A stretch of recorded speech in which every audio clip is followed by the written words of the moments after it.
Welcome to Non-Obvious with Hugh Hansen. And welcome, Bill Kovacic.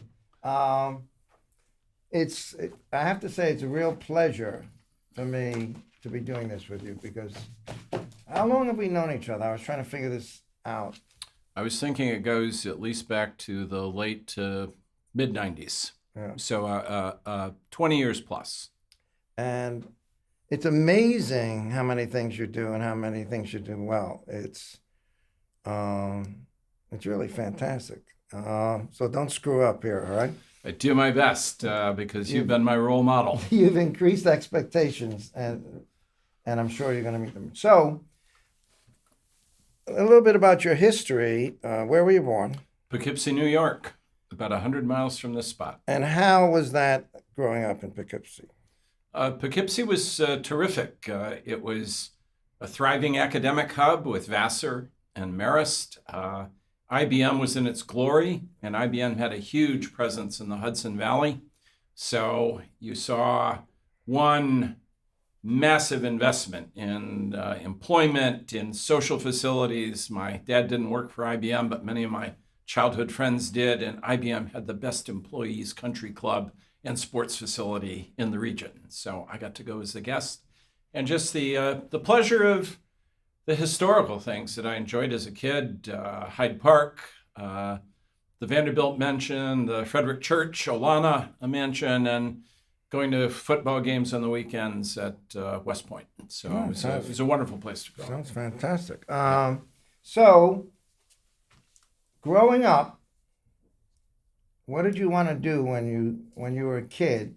Did you have an idea of what you wanted to do when you grew up? My mother's father and her brother were lawyers. My mom grew up in the Texas Panhandle, and we would have a couple of trips a year to see them. And watching my grandfather and my uncle, I knew from the time of my early grade school years that I wanted to be a lawyer. Okay, now, so you had a Texas side of the family. Where's your father from? Northeastern Pennsylvania, north of Scranton, anthracite coal mining country. So that's an interesting combination. How'd your parents meet? My father got a job with Phillips Petroleum out of the University of Pittsburgh, where he studied engineering, and they sent him to Borger, Texas, and that's where he met Frances Crowe, my mother. She was studied biology, and they were working in the laboratory there. And the day came when he walked up and said, "Hello, Frances." The rest is history. Do you have any brothers or sisters? I have a sister who's 7 years younger who lives in Florida. What does she do? She's a nurse, and at the moment she's happily retired with her husband. Okay. Yeah. What about retirement? I'm at retirement age. You're not at retirement age yet. Do you view retirement as something to look forward to, or actually there's no need to retire because I got everything I need right now? I feel in so many ways I'm just getting warmed up. If we were in sports, we'd be finished in our mid-40s. But I like to think that in the area of our shared interests, teaching, writing, convening events, that the older you get, certainly up to a point, the better you get at it. You have better intuition, better touch. So I'd love to keep doing things. The mix of things I enjoy doing has changed, but I'm looking forward for another good decade, and God willing too. Oh, good. So, you want to be a lawyer. Why did you choose competition law to get involved in? I had a wonderful push from my teachers at Columbia Law School, where I studied from 74 to 78 with a year's leave of absence. You could take a single elective the first year in the curriculum in the second semester. And I took trade regulation, which was taught by Harlan Blake. And one day he invited us to his advanced seminar to hear a guest lecturer talk about the IBM case at the time. This is the mid-'70s, and new legislative developments that might produce a pre-merger notification mechanism. And after class, I stood around to ask him a question about that, and I was about ready to go home. I thought, I could skip it. But his other questioners left. There was an opening, and I asked him, what about this legislation? He answered my question. I was about to go home, say thanks. He said, if you're really interested in this, I know the staff director of the Senate Antitrust Subcommittee that's working on the legislation. And if you don't have any plans for the summer, do well on the exam, I'd be glad to give you a recommendation. And I did well on the exam. He gave me the recommendation. The subcommittee said, if you're here for a summer, you can't really help much. By the time you have to say goodbye, that's when we really need you. That's when you'd be learning. If you're willing to do this for a year and take a leave of absence, you're on. School gave me a leave of absence, and that was the start. It was a wonderful experience. I worked for the antitrust subcommittee, which was chaired by Philip Hart from Michigan at the time, and got to see the development of what became the Hart-Scott-Rodino Antitrust Improvements Act of 1976. So in competition law, usually you have a leader. It's either the Senate or the House takes more interest in it. Was the Senate more interested in antitrust law? Or were they equal, or what was it? The Senate was playing, I would say, the leadership role because there are people like Hart who devoted his life's work to this field, and others who supported him. And there was a large, strong bipartisan coalition in our legislature at the time, certainly in the Senate, with a remarkable amount of goodwill across the aisle. That's been drained from the reservoir. Now that's all gone. Yeah, that's unfortunate. But it was powerful then, so that the two sponsors in the Senate, Hart, a Democrat from Michigan, Hugh Scott, a Republican from Pennsylvania, Yeah. saw eye to eye on this. And it was the Senate that pushed it with help from people like Peter Rodino, whose name's on the bill in the House. Okay. All right. So then you go back to law school. Finished law school in '78. Spent a year working for a federal judge in Baltimore, and then Who was the judge? Roswell Thompson, U.S. District Judge, and he was a member of. He chaired the Standing Committee on Rules of Practice and Procedure for the Federal Judicial Conference. That was a year? 1 year. And how'd you like it? It was a wonderful year. It was the courtroom experience.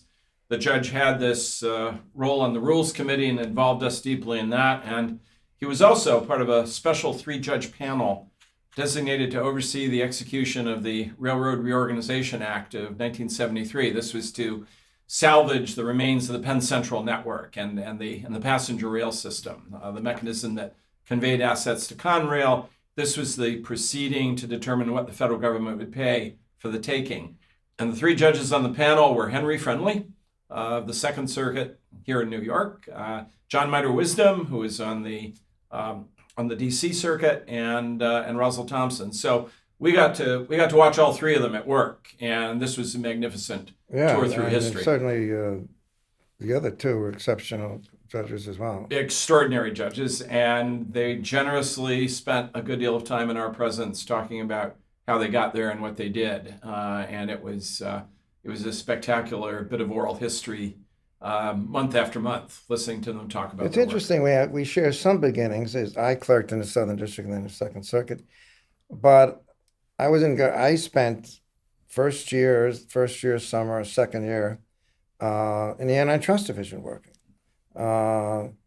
And absorbing all that was going on. Who was the Assistant Attorney General for Antitrust? I think it was Kuiper, but Tom Kuiper, sure. Yeah. But it could have been anyone. I would never see the Assistant Attorney General in my position. But I had a great situation. Is I went through all the old Supreme Court cases, antitrust cases, obviously, and then wrote them up and created a file for lawyers to look at. So it was an education. Plus, I spoke to the lawyers about this and what they would do and not do. So it was fantastic. And there's so much in the formative cases that is still fresh today. And I can't think of a better way to get started. Yeah. It's a shame that so many of us have strayed from reading the formative documents in the field. Yeah, I totally agree with that. And that helps you not only what was there, but what's the possibility does it go back and what were the reasons that did it. As you know, antitrust and IP have phases of which there was strong, weak, or this. And it's interesting to figure out what caused those. Was it people? Was it the economy? Was it litigation that came before people? But it's fascinating to sort of look at these things. I think part of what makes the field so rich is that in many ways, it's history and political science in the guise of law. It's a tour through the history of the American economy, what shaped it, and exactly the forces you mentioned. What's the role of the strong personality who shapes a program? A Thurman Arnold at the Department of Justice. What's the role of these external economic shocks that cause adjustments in policy? Everything from the Depression up through the post-World War II boom. In 2007, 2008 recession. The recession, which still has powerful continuing effects on policymaking and the economy and the political mood. So I tell students at the beginning of the course, if you are a social scientist at heart, you're home. This is your place. Yeah, exactly. All right, so now you've made a name for yourself already to some extent, and they're probably good references. You choose the FTC rather than the Antitrust Division. Why did you do that? The FTC had established about a year and a half earlier a policy office headed by Jack Kirkwood, who's now on the faculty of Seattle University in the law school. Jack had been given freedom to assemble his own team of people. He picked a number of us who become academics. Bob Land was one of my colleagues. Bob's at the University of Baltimore. Ross Petty teaches at the business school at Babson. A group of us brought in really to work in a think tank and to do three things: to do some consulting on cases, to do research papers and publish them on important trends and developments, and to assist in the development of a program the Commission was building to look back at the results of older cases and assess whether the Commission's choices have been wise to inform future policy development. And I suppose I had an idea at the time I wanted to be an academic. My first publications came out of the experience. Why did you want to be an academic? I so greatly admired some of my instructors at Columbia. Harlan Blake, who was so generous to me, maybe more than any other, Harvey Goldschmidt, who taught corporations, taught antitrust law.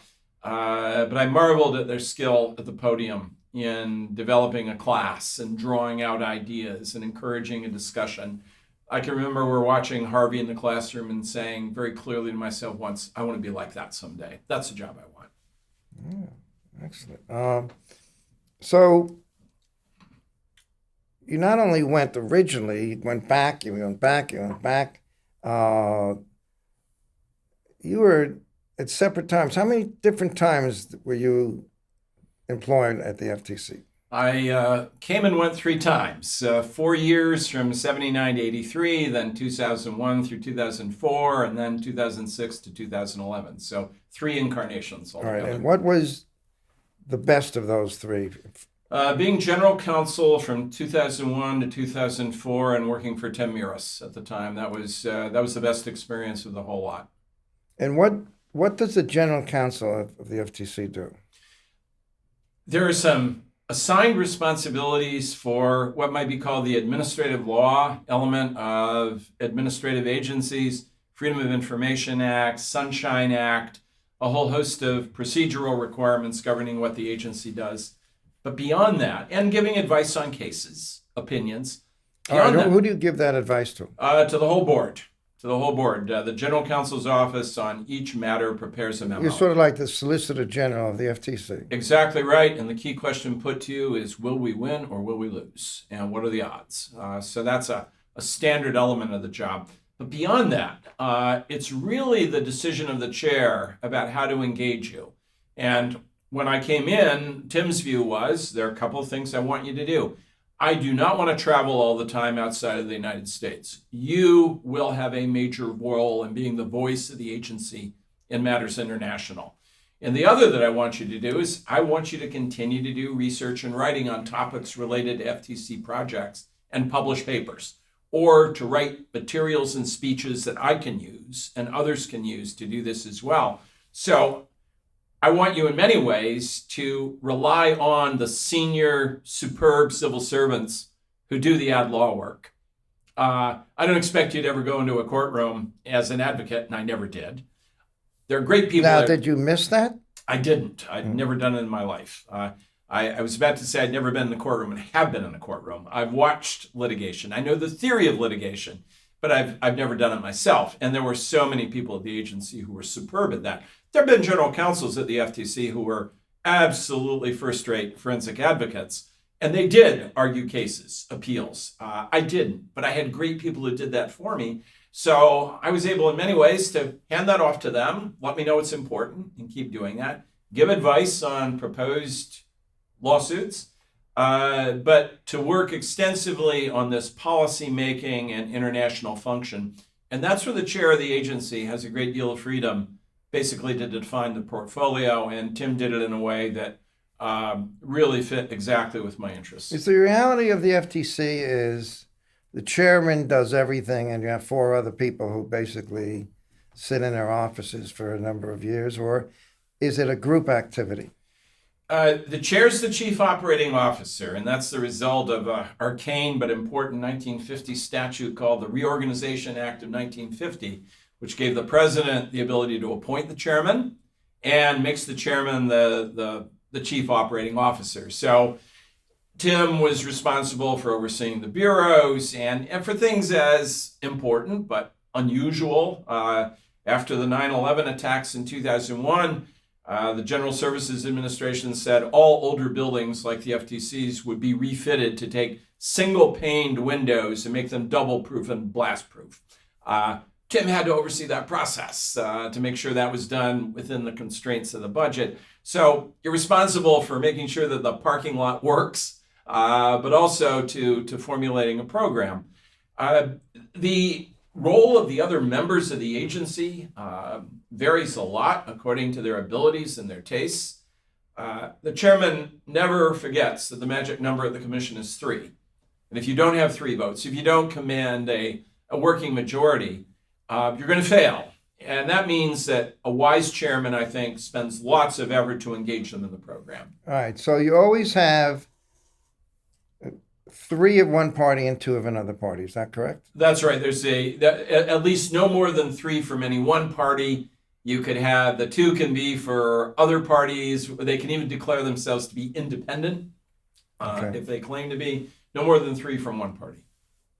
And how much is it expected if you're from the same party that you will be agreeing with the chair? It's certainly the chair's expectation. Yeah. But I think many chairs lose sight of the fact that as soon as you get that piece of paper on the wall that says a 7-year appointment, and you know that it means removal only for good cause, that you have exactly as many votes as the chair does, and that's 1. And he needs 2 others to get his job done. So I think chairs tend to push the White House to pick a working majority that will be sympathetic to their aims. But even there, with same party members and interactions, the chair has to be very careful not to take them for granted and to engage them in the formulation of policy, to meet with them every week. My rule of thumb in the year that I was chair was that you see each of them for an hour a week, and you ask them, what do you think about what we're doing? Is there anything in the mix that you want to do? If you forget that, you'll be blindsided by how quickly a coalition forms to oppose you. So you were chair for a period of time? 12 months. 12 months, okay. What do you think of the FTC today? Do you have, maybe you don't want to give me a verdict on them, but how are they doing? I think they're doing a good job in an extremely difficult circumstance. Their chair is enormously capable. Joe Simons, he was my colleague when I was general counsel. When I was general counsel, Joe headed the Bureau of Competition and ran an enormously significant program with great litigation successes in antitrust cases like Polygram, like Chicago Bridge and Iron. Ambitious but unsuccessful cases like Rambus. Several merger challenges involving high-tech mergers with important patent licensing remedies. Joe was there basically 30 months and had an extremely ambitious program. I think he's a terrific chair of the agency. He's running a set of very ambitious hearings now to sort of chart the future. He's got a number of interesting plans. He'll face the challenging decision about exactly how to deliver on the promise that is inherent in the many moves that he's made. So a good chair.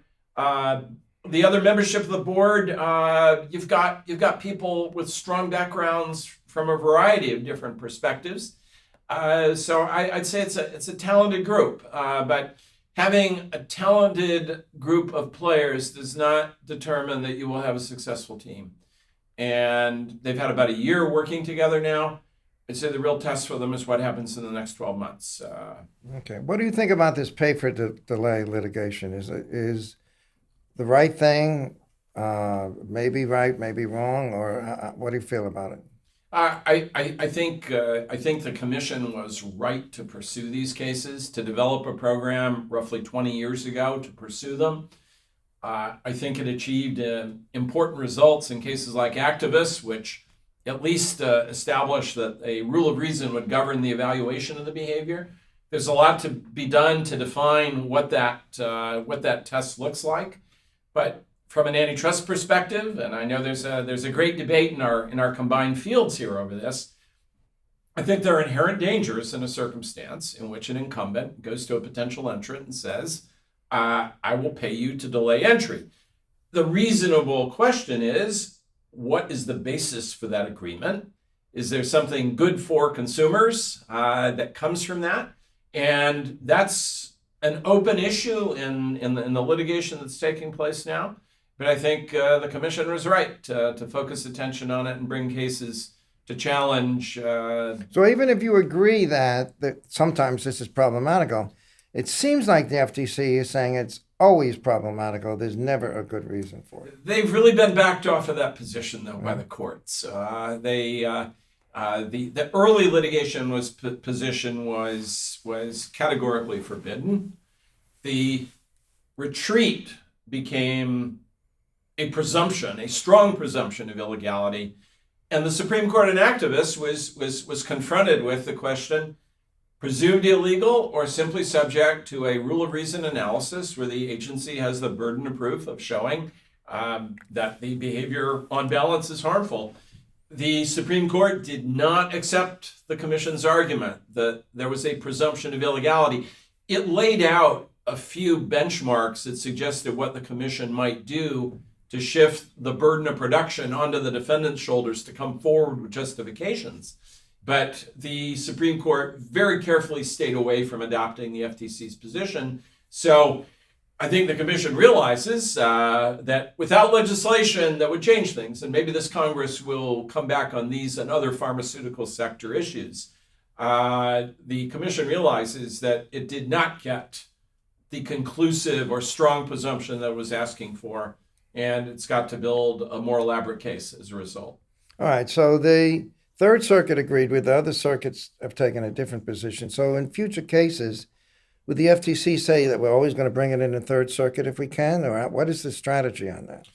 I think the commission's litigation program became increasingly attuned to bringing cases where the jurisprudence in the circuit was favorable, which is why we're not seeing cases brought through the administrative process anymore on this topic. You might think that given the agency's conceptual advantages in applying its knowledge and skill to resolving issues, ultimately through the decisions of the board itself, that would be the place where you'd want to see a post-activist elaboration of standards. The commission knows, though, that it's the defendant that gets to pick the forum for the appeal in any circuit in which it does business. So the commission, if it goes through the administrative process, is going to have to calibrate its opinion to meet the objections of the circuit with the most skeptical view of what the commission's doing.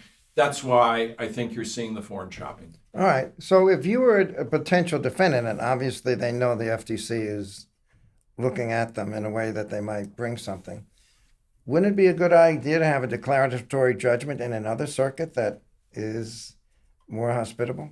I think defendants have, in fact, tested that approach. I would work very hard if I were a defendant to move to a jurisdiction that was more sympathetic to my arguments. Okay. I would seek to change the venue.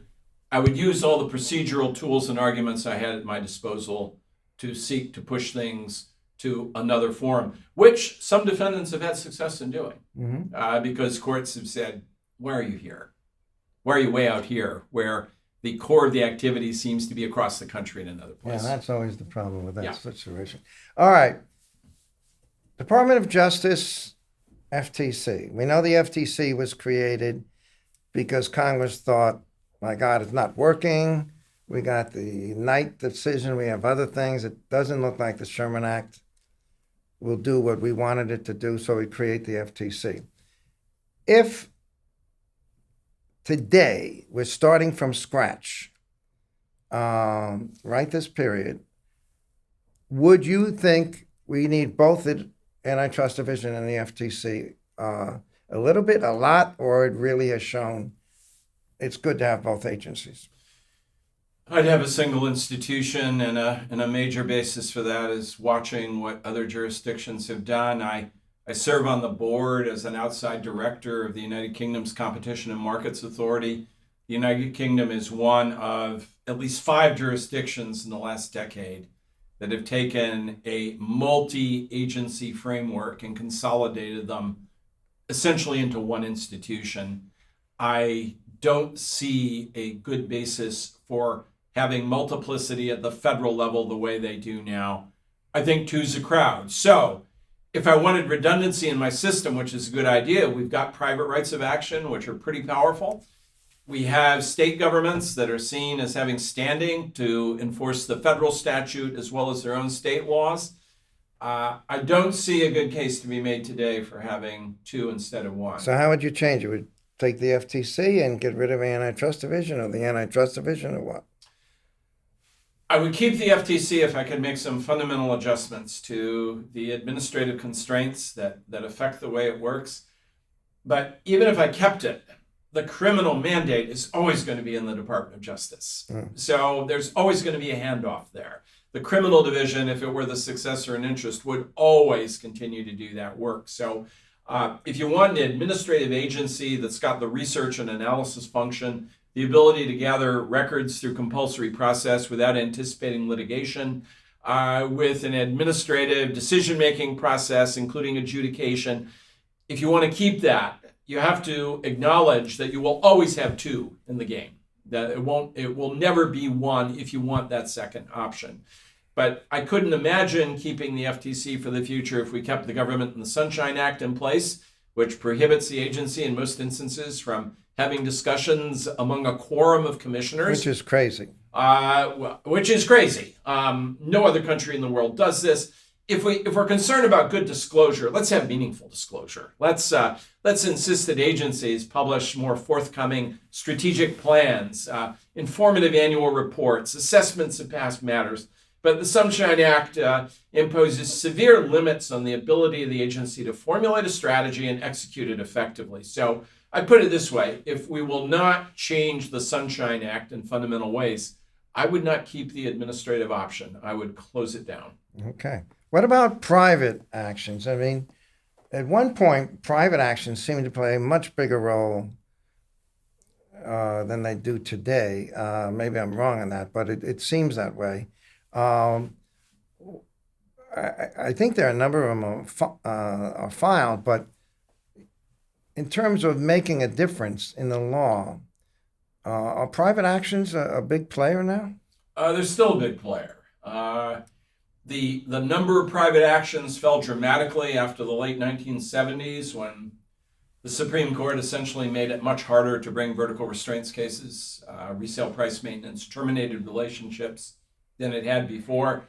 But they still remain the decisive force in shaping doctrine concerning single firm behavior, what the Europeans would call abusive dominance, what we call monopolization.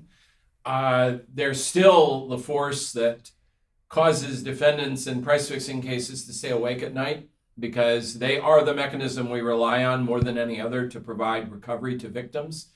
So the private right of action is still a crucial part of the U.S. regime. The difficulty is that the Supreme Court, beginning in the 1970s, began to distrust private litigants, especially in cases like monopolization cases, where the remedy is mandatory troubling of damages, the availability of class actions, the concern that imprecisely designed complaints or excessively broad complaints would result in a finding liability with massive damage liability.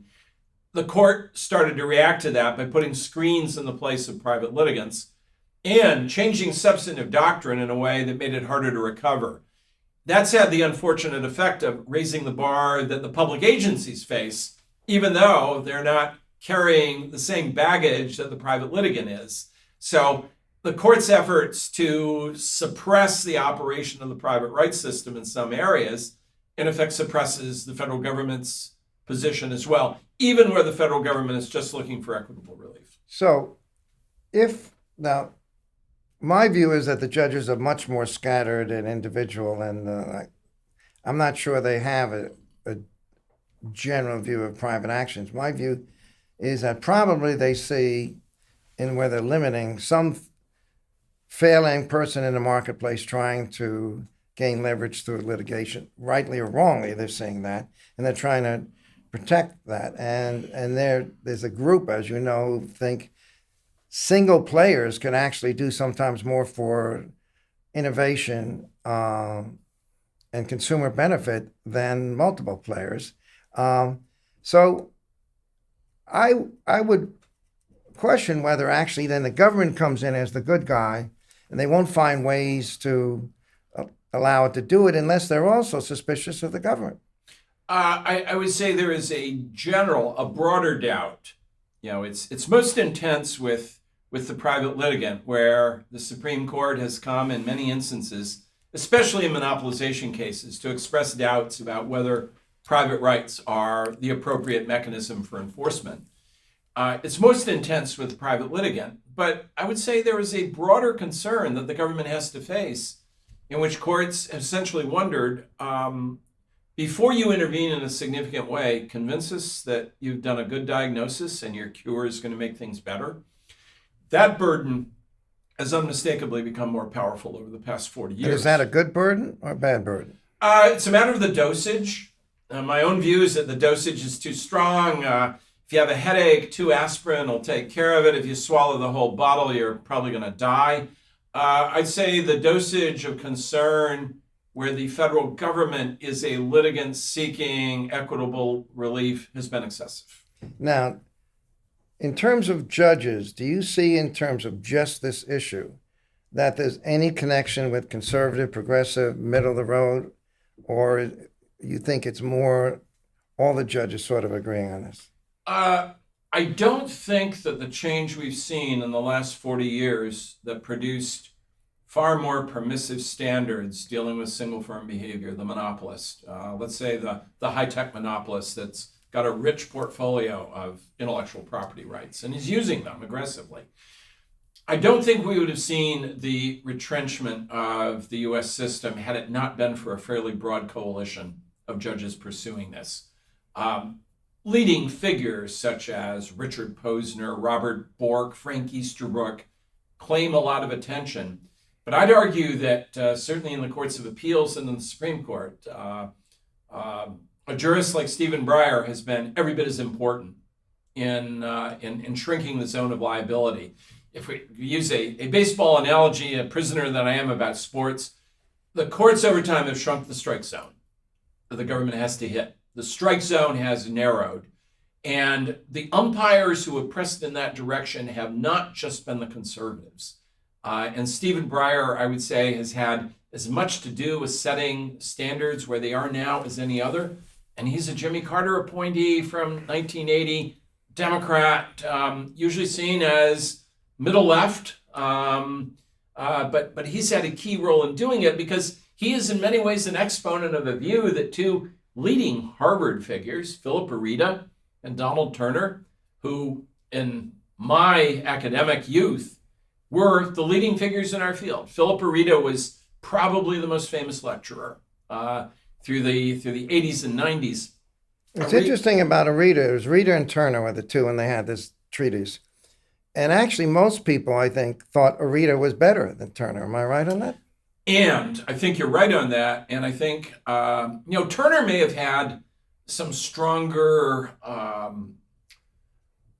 some stronger analytical tools to draw on. Turner was both an economist, he had a PhD in economics, and a lawyer. Arita was a lawyer who'd learned a lot of economics. In a sense, Turner had the larger kit of analytical tools, but Arita is the one who led that partnership. And Arita's foremost idea was that competition law should be suspicious of private rights of action, where you have cases like monopolization cases that involve close calls, where if you turn the switch on the liability, you're going to have automatic trebling.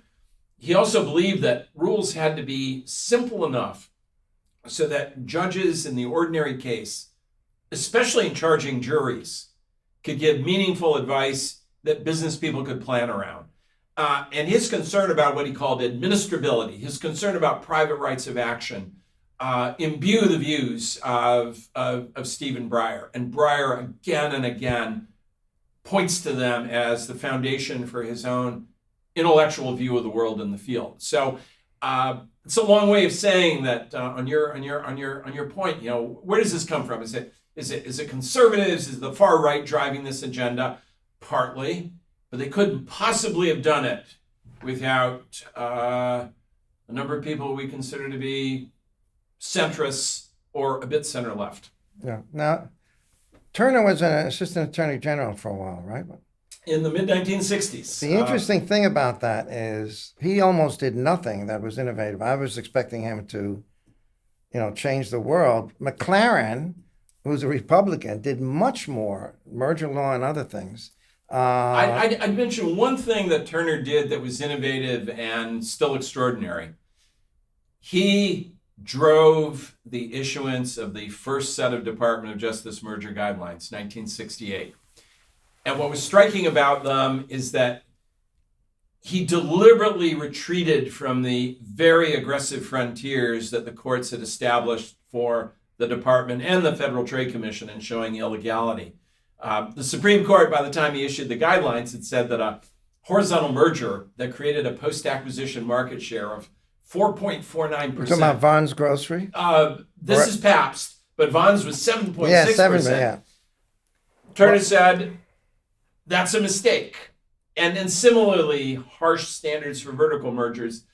We've got to do something that's a bit more nuanced here. Now, he didn't walk dramatically away from that by a couple of points, a couple of percentage points, but it was a gesture of self-restraint.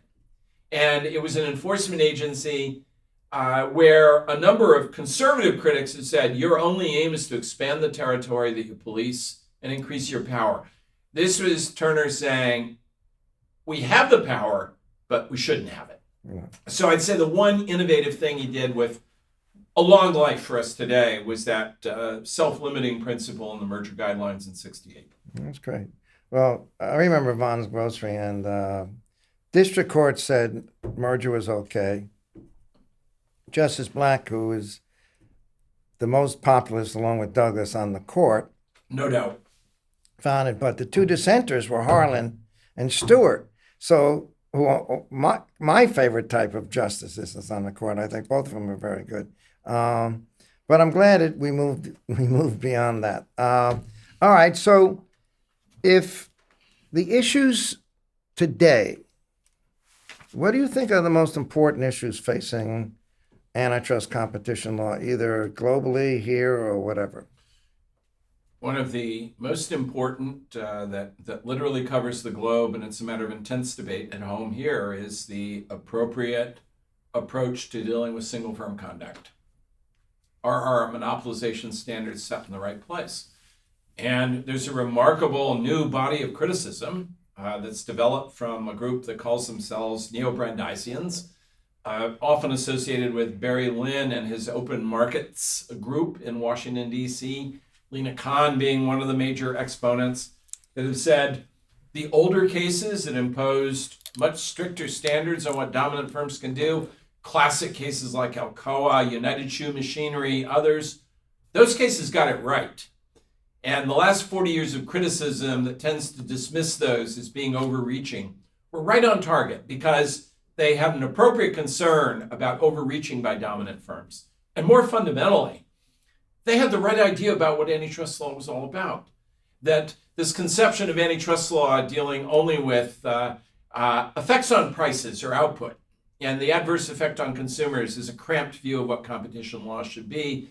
And those classic cases, some of which you're referring to before, when you read them in your time in the antitrust division, that talked about the position of small enterprises, worthy men who are the young, who are small entrepreneurs, the adverse effect on the democratic process itself should be revived. That those decisions got it right, and we shouldn't regard that as being sort of a foolish kind of woolly-haired populism. Those are right on target, and we ought to go back there. Major debate today about whether we have the goals right and what the standards ought to be. So much so that for the first time in my lifetime, in the nascent political campaign for the 2020 elections, a number of leading figures in those campaigns are staking out positions already saying, I will use my administration to attack these firms directly. I'll unwind old mergers that they shouldn't have been allowed to do. I will impose greater restraints. I'll get new legislation to force major platform companies like Google or Amazon to either operate as a platform or sell services, but not do both on the same platform. So leading issue today is what's the right standard for dealing with dominance?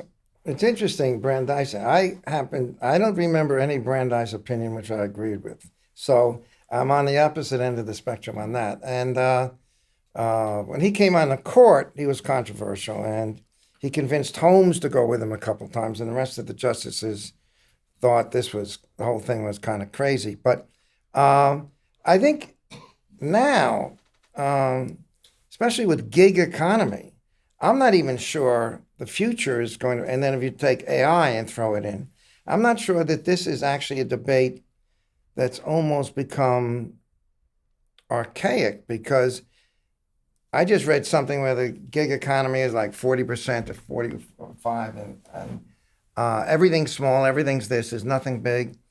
And if then you throw in AI, I don't know that we're going to actually face the same type of issues, but I do think we have been very soft on big tech companies.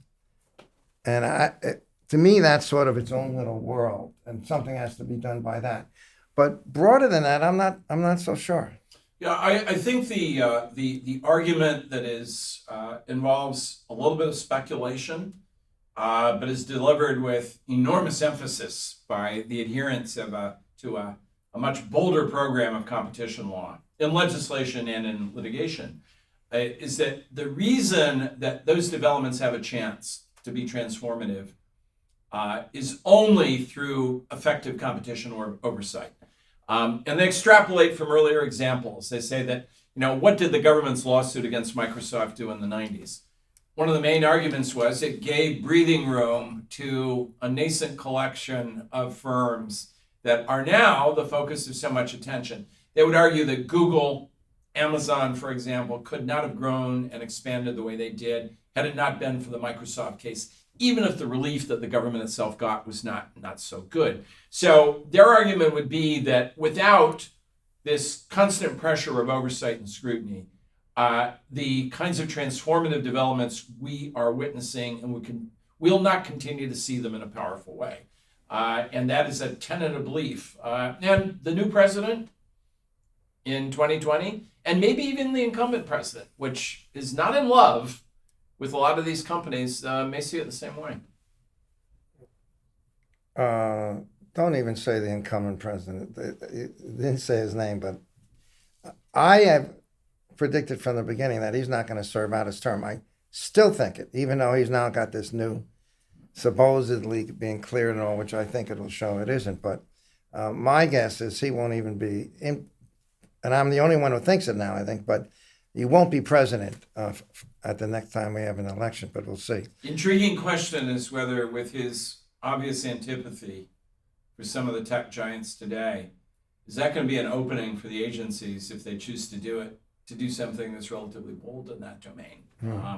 Where maybe in the Obama administration, the tech community could count on more political support. maybe more backing, maybe a little bit more inhibition about going after them because they had so many friends in the political process. It seems like those friends have run away at the moment.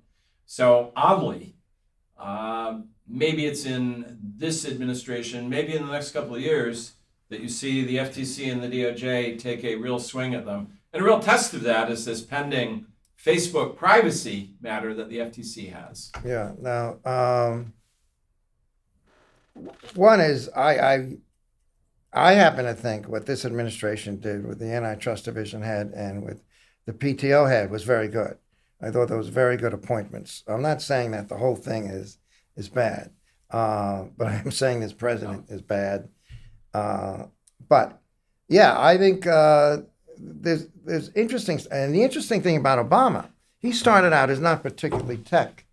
His last 4 years, when he brought in a staff of people from the tech industry, his administration became much more pro tech, I thought. Unmistakably. Yeah. And so much so in the competition area that you take the expectations he created coming to the White House in 2008 into 2009.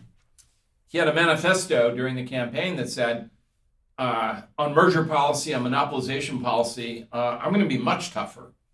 His first Assistant Attorney General for Antitrust, Christine Varney, in May of 2009, tosses away a Department of Justice report that was very permissive in its attitude and said, that's rubbish, almost literally dropping it into the trash can, and said, we're going to be much more bold here. The actual output by the department was exceedingly modest, and the FTC from 2011, 2013 ran a major investigation of Google and gave one signal after another that we're coming at you. Hired Ed Felton to be the chief technologist from Princeton, hired Tim Wu, Mr. Net Neutrality, to help devise the theory that was going to go after them. Howard Shalansky's the chief economist. Beth Wilkinson is brought in from Latham and Watkins to litigate the case. And then the FTC holds a press conference and says, never mind, go home. The fact that after that great run-up, nothing happened, I think raised a lot of questions about whether the U.S. enforcement agencies are going to take this challenge on. So I agree with you completely. Enormous expectations created at the beginning of the administration continue to be created by the FTC's Google inquiry.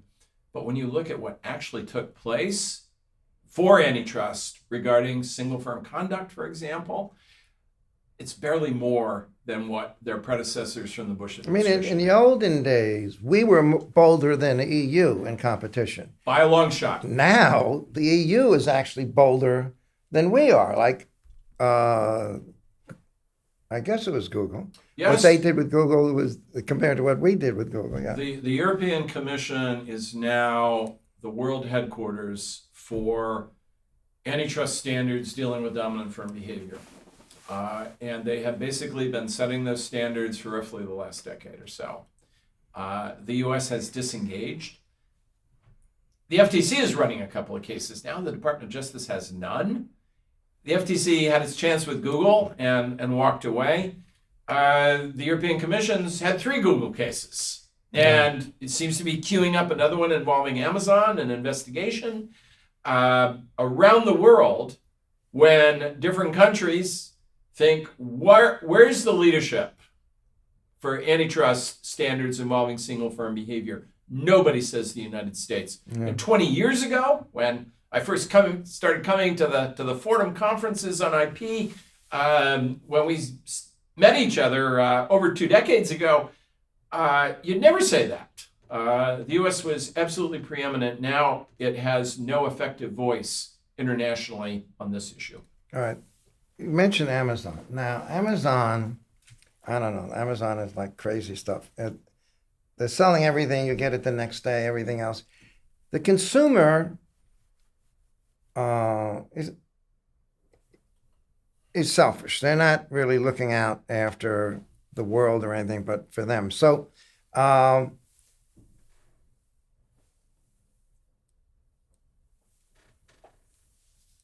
I forget the union. Lady Garment workers union who made all the clothes for little kids and for women. Yes. And all of a sudden, this stuff started coming in from Asia, which is uncutting a price. And the big thing of look for the union label, and all the people buying this were women. They didn't look for the union label. They looked for the better price and everything else. And so with Amazon, they're driving a lot of people out of business, but a lot of consumers are very happy. So what do we do with that situation? The interesting feature about the modern debate is that the new challenge from the neo-Brandeisians is to focus on the low price to consumers is a disastrous approach to competition law. We should be thinking about the workers who make these products, the workers, especially in local communities with smaller firms that do this work. We should think about the effect on smaller American business, and to extend the argument, the possibility that Amazon uses its position as the platform manager to absorb information about what its competitors are doing, and then come back at them and compete against their products. So the debate that lies ahead of us for the next 2 years, and maybe beyond, is whether antitrust law should move away from its traditional concern with that consumer who says, yeah, add another thing to the cart because it's cheap, it's attractive, and it's better than what I can get. But it should walk away from that. In effect, say that you may think at the moment that's good for you, but for our largest society, for our very democracy, that's a narcotic. Are we in a situation where maybe antitrust cannot be wrapped around in a way? We need a sui generis law or something for this situation that can maybe better deal with what we consider abuses. Do you think the antitrust law itself can be shaped in a way? It's extremely flexible. The entire design, as Congress established it over 130 years ago, almost 130 years ago, and in the case of the FTC, a century ago, it's deliberately scalable. It is malleable. So it's got a lot of capacity to adjust, as it has over the whole span of that history. But I think in many ways, the key question now, and this is where a number of us diverge from the proposals that a number of the neo-Brandeisians make, is that do you want antitrust to accomplish all these social policy goals? Is that its best use? Is its best use, on the one hand, to spur productivity improvements, push prices down, spur integration, do the sorts of things that involve quality enhancements, price reduction, dynamic efficiency? Or do you want it to carry a collection of other social policy obligations? Or on that front, is the best thing you can do, for example, to make massive investments in education, massive investments in human capital that increase flexibility, carefully scrutinize artificial restrictions on entry that keep people out of the market, improve access to capital markets. In short, do you want to rely on antitrust to carry this set of obligations? Or do you want to look more broadly at the phenomena that are changing the face of American commerce and adopt other policies to address it directly? I mean, from my time at a competition agencies and an FTC that also had a consumer mission and a privacy mission, getting the basic microeconomics about quality, price, innovation right is a hard job. And to add the dimension of you're going to help us do some social engineering that preserves small enterprises in itself. You're going to make positive contributions to the maintenance of a democratic society. That's a daunting responsibility. It's hard enough to do the other stuff. Yeah, I think you're absolutely right. All right, so antitrust competition law is growing around the world. So now we have, I don't know, something like over 130 jurisdictions have competition laws. Yeah. And you have a great article on this. And but is that actually more of a problem if they don't know how to do it and are screwing it up? A great burden on all of us who have had some role in providing guidance for doing this and can be said to have encouraged it in some ways is to ensure that it's done well. Do you want to give people different tools, powerful tools, without having some confidence that they'll be used well? I mean, a number of people have used the analogy of an automobile. Don't you want to start with a more modest automobile? The first car I drove as a kid was a Volkswagen Beetle. Same here. Red Volkswagen Beetle, 4 speeds forward, 1 in reverse. I think it would go 100 miles an hour if you dropped it out of an airplane, but not otherwise. Not a high-powered car, but it was just right for me. Giving me a Ferrari would have been a big mistake at that age. I think the real challenge is, can you bring capability, sophistication along fast enough to ensure that as responsibilities are added, they're done well? The success stories internationally for new systems since the Berlin Wall came down 40 years ago. No, 30 years ago. And who could have imagined that? Someone our age, I suspect, still marvels that happened at all.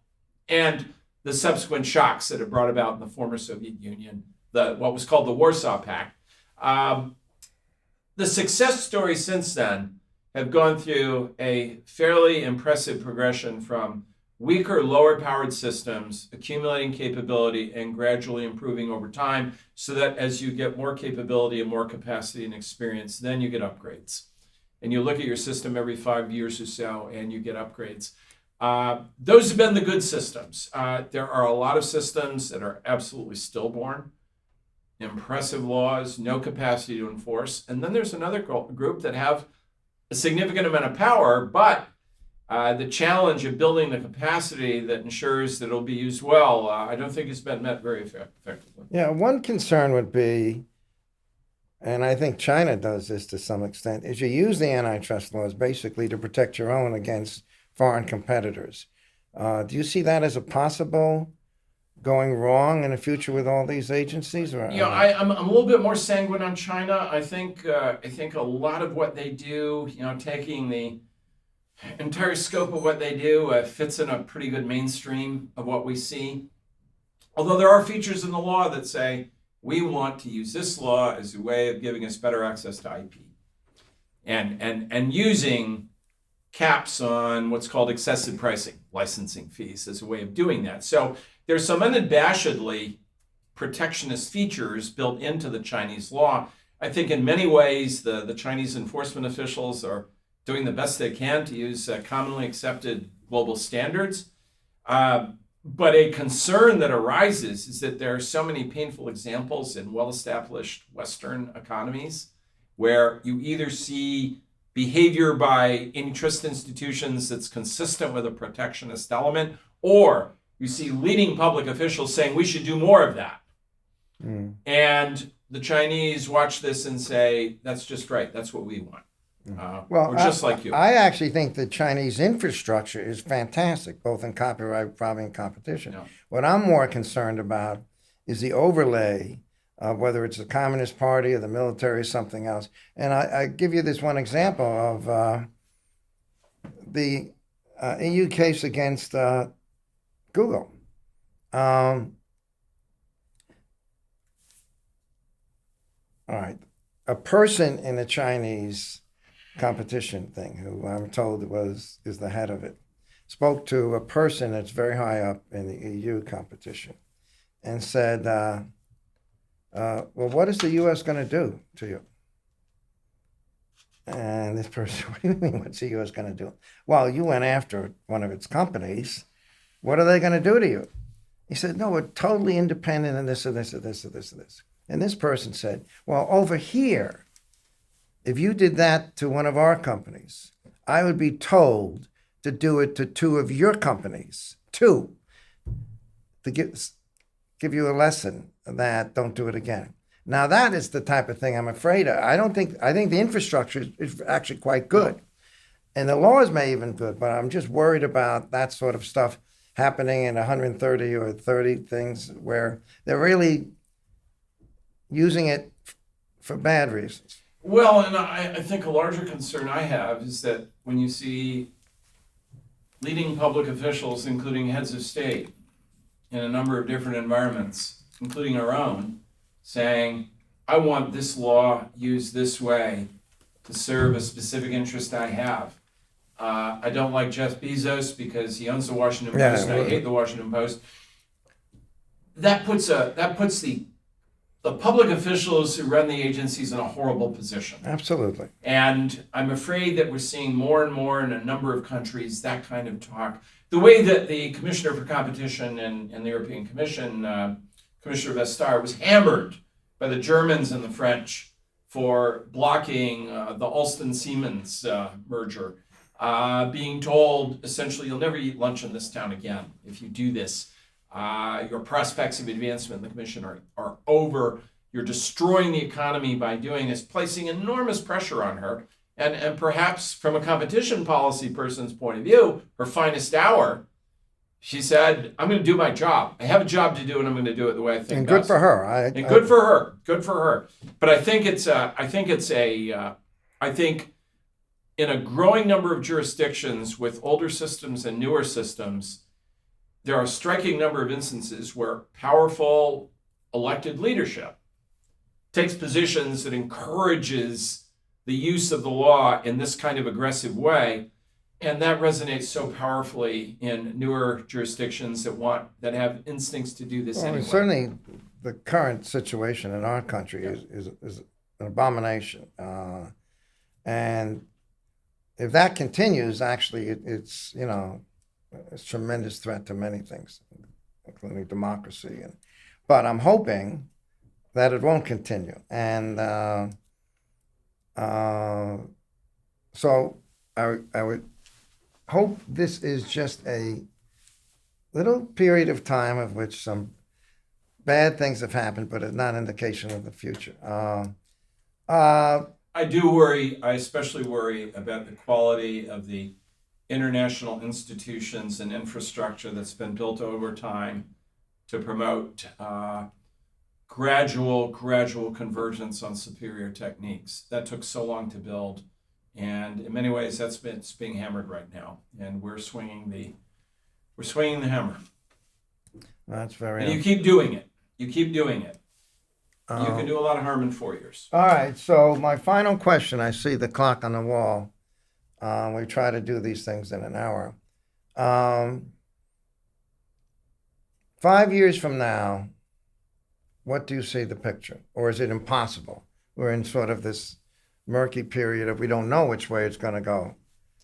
Globally, the U.S., whatever, in terms of competition. Well, I failed frightfully badly on two predictions in 2016, one about the elections in the U.S. and one about the Brexit vote in the U.K. So I'm disqualified for making accurate predictions about the larger environment. But I think in that 5-year period, we're going to see more and more fundamental tests to the effectiveness of the regulatory regimes that have developed for IP, for competition law, for trade. They're going to face increasing pressure from political demands that their role fundamentally be changed. And I'm not sure what the result of that process will be.